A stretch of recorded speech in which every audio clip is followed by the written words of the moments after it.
شهر خمینی شهر، اینجا نخود بریزی خمینی شهر هستش که اول باید نخود رو داغش کنن. ببینید این ماسه دریاست و زیرش هم حرارته و به این شکل میریزن داخلش.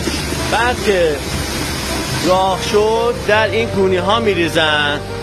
حدود 48 ساعت بعد بمونه خنک بشه. این تازه است، داغه و این کمی خنک‌تر شده و بعد میبرن به سمت نمخانه.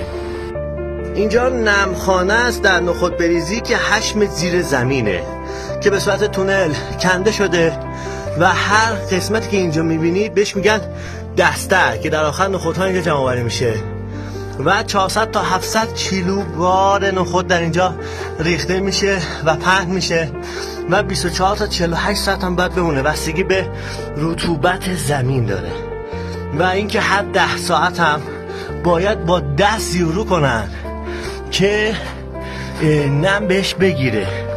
بعد نخودها رو جمع آوری میکنن و میبرن به سمت سردابه. ببینید زیر زمینه نمخانه است. خب از بالا نخود رو میریزن به سمت سردابه که دیگه از اینجا در سردابه پهنش میکنن و یه دمایی بهش میدن تا عمل بیاد. بودن 2-3 روز بعد اینجا بمونه. ببینید اینجا نخود رو به سمت سردابه میریزن و بدین شکل نخود رو در سردابه پهنش میکنن که حدود 2-3 روز بعد اینجا بمانه. ببینید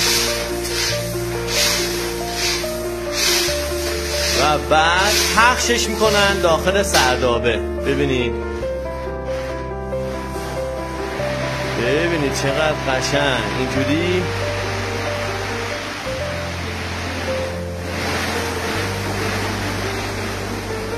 و نخود رو با یه تخته چوبی پهنش میکنن.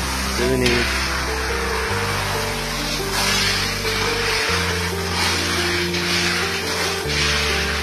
خیلی کار سختیه ولی نخودچی خوشمزه‌ای داره.